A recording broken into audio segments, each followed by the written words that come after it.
Welcome back, everyone, to the Analyst Desk. What a day and what a banger. As for the implications, Misfits stay alive in the race for playoffs, which is still wide open before our final day. We have 3 spots left and 5 teams still in the running. I mean, it's been crazy. And on top of that, we had a Renekton again. And of course, I got to immediately ask, LS, what did you think about it? I mean, LS?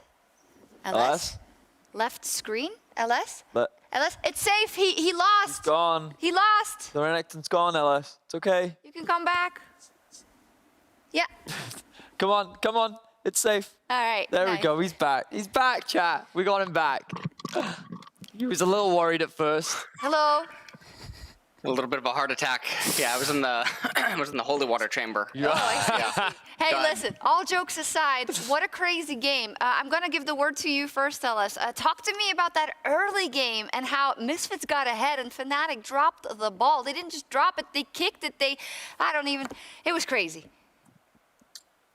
Yeah, I mean, the early game was definitely interesting. I mean, you had Selfmade open with a pretty good thing, right? He stole away everything. But then fnatic, in somewhat traditional fnatic fashion, they end up getting a little bit caught out. You have Hylissang over here. He's actually out, but then Nizki decides that he needs to go back in.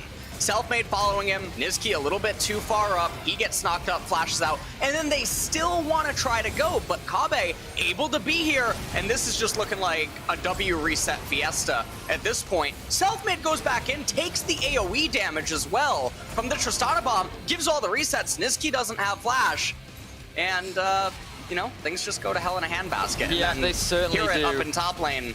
Yeah, it goes from bad to worse after that play because fnatic tried to redeem it somewhat in the top side of the map by trying to make a cross-map play while the rest of Misfits were resetting, and then lo and behold, here it just goes and gets a double kill on the top lane. The Renekton was cleansed, as one might say, but it was pretty ridiculous how fast that game went from being in a pretty fine state, pretty even state, pretty good state even for fnatic, to immediately just being very, very unwinnable. Yeah, I mean, it's one of those games where this is an Analyst Desk segment, but it's all not that intricate. It really is fnatic going in when they shouldn't, and Misfits then just picking up the kills. And LS, if you're Tristana and you get 3 kills in that phase of the game, how do you even come back from that as fnatic?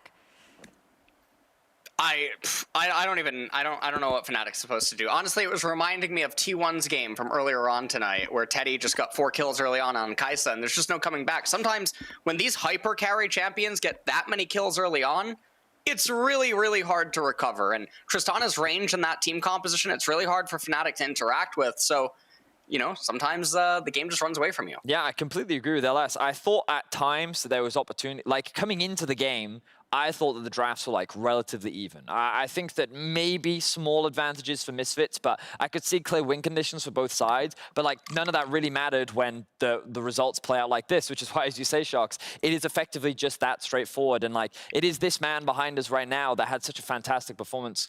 Kobe had a really impressive performance, and I do believe that he is our player of the game. Did you guess that? Because I was trying to mouth it to you. Yeah, player of the game. You got it. Nice.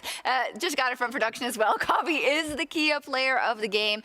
I mean, yeah, hear it also for that outplay top would have been crazy, but I kind of want to take stock of the inventory of these 2 teams and also of the race for playoffs. Misfits come into this where they had an okay position coming in. Now they win 2 games in a row. They can go undefeated if they beat Vitality tomorrow. Unfortunately, because of how everything is gone, even if they beat Vitality, it wouldn't directly lock them. And then for Fnatic, in the case that they also lose tomorrow, they can be in a situation where they miss out on playoffs because of the tiebreaker rules.